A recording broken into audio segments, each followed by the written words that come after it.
भारत आज इतिहास के एक ऐसे मोड़ पर खड़ा है जहां वह सुरक्षा, ऊर्जा और तकनीक के क्षेत्र में ऐसी छलांग लगा रहा है जिसने दुनिया के बड़े-बड़े देशों को सोचने पर मजबूर कर दिया है। क्या आप जानते हैं कि भारत की सीमाओं पर इस वक्त एक ऐसा महा ऑपरेशन चल रहा है जिसने पड़ोसी देशों की रातों की नींद उड़ा दी है? या फिर क्या आपको पता है कि अंतर्राष्ट्रीय दबाव के बावजूद भारत ने ऊर्जा सुरक्षा के मामले में कैसे दुनिया को अपनी ताकत दिखाई है? और सबसे बड़ी बात, भारत की पहली हाइड्रोजन ट्रेन ने कैसे जर्मनी जैसे विकसित देश को भी पीछे छोड़ दिया है। आज की यह वीडियो इन सभी रोमांचक और महत्वपूर्ण खबरों का एक ऐसा विश्लेषण है जो हर भारतीय का सीना गर्व से चौड़ा कर देगा। हम आज विस्तार से बात करेंगे कि कैसे भारत अपनी सीमाओं को अभेद्य बना रहा है, कैसे अपनी अर्थव्यवस्था को विदेशी दबाव से मुक्त रख रहा है और कैसे स्वदेशी तकनीक से भविष्य की परिवहन व्यवस्था बदल रहा है। सीमा पर भारत का फौलादी एक्शन और हाई वोल्टेज बैठक। भारत की सीमाओं पर इस वक्त एक बहुत ही तगड़ा और महा ऑपरेशन चल रहा है जिसने सीधे तौर पर पड़ोसी देश की रातों की नींद उड़ा दी है। भारत लगातार सीमा पार से आने वाले अवैध घुसपैठियों पर ऐसा फौलादी एक्शन ले रहा है जिसके बाद बांग्लादेश की सरकार और वहां से कतमथार को लामे हैं कि सेना पूरी तरह से घबराई हुई है। भारत के सख्त तेवर और धुआंधार धर पकड़ देखकर बांग्लादेश ने समझ लिया है कि अब आंखें चुराने या बहानेबाजी करने से काम नहीं चलेगा। इसी भारी बेचैनी और कूटनीतिक दबाव के बीच भारत की राजधानी नई दिल्ली में सीमा सुरक्षा बल यानी कि बीएसएफ और बॉर्डर गार्ड बांग्लादेश के शीर्ष अधिकारियों के बीच एक धमाकेदार और हाई वोल्टेज मीटिंग होने जा रही है।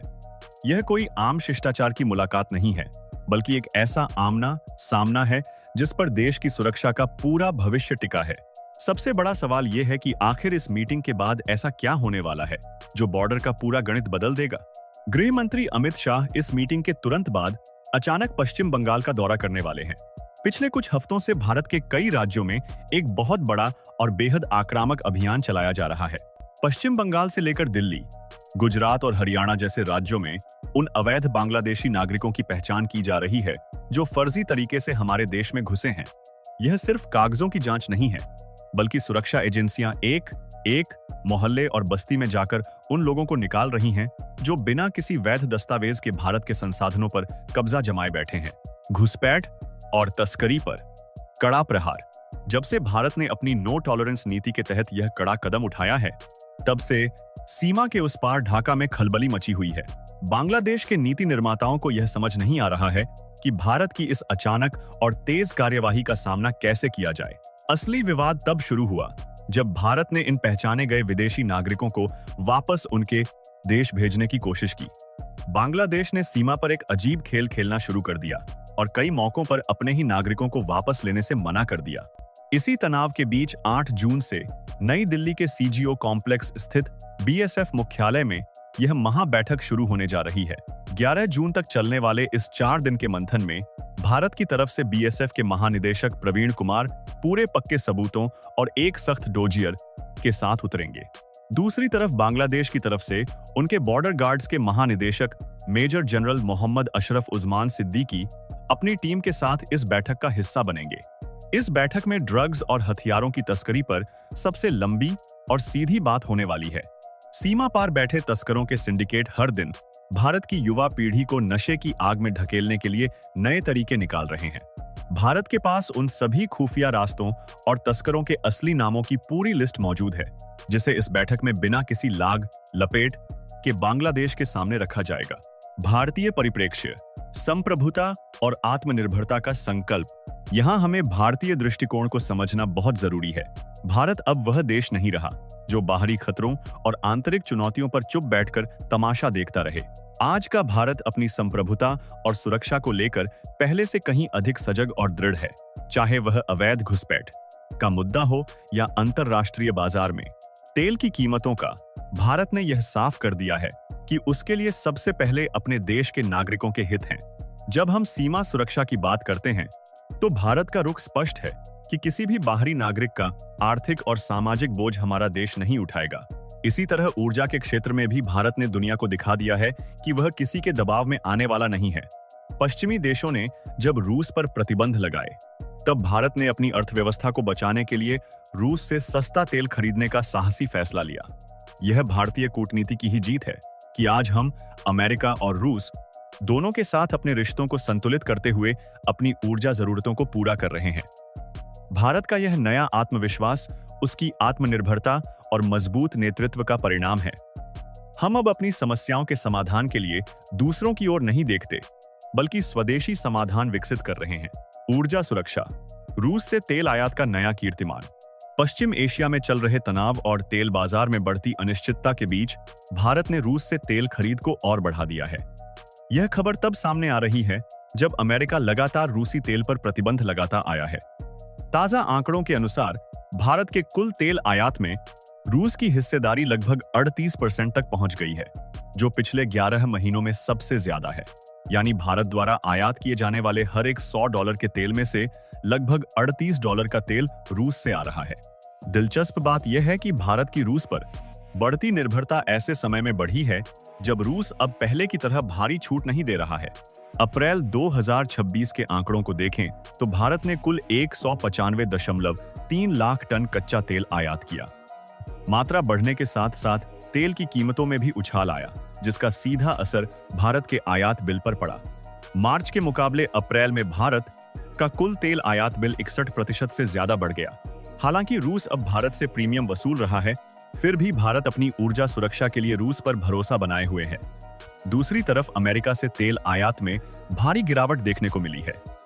अप्रैल 2026 में भारत के कुल तेल आयात बिल में अमेरिका की हिस्सेदारी सिर्फ 2.9% रही। इससे साफ संकेत मिलता है कि भारत फिलहाल रूस से मिलने वाली आपूर्ति पर ज्यादा भरोसा कर रहा है और किसी भी विदेशी धमकी के सामने झुकने को तैयार नहीं है। Hydrogen train. भारत का विश्व रिकॉर्ड और स्वदेशी तकनीक। भारत ने तकनीक के क्षेत्र में भी एक बड़ा धमाका किया है। इंडिया की पहली हाइड्रोजन ट्रेन को मोदी जी ने लॉन्च किया है। यह ट्रेन जिंद से सोनीपत के बीच चलेगी, जिसकी गति 75 किलोमीटर प्रति घंटा है।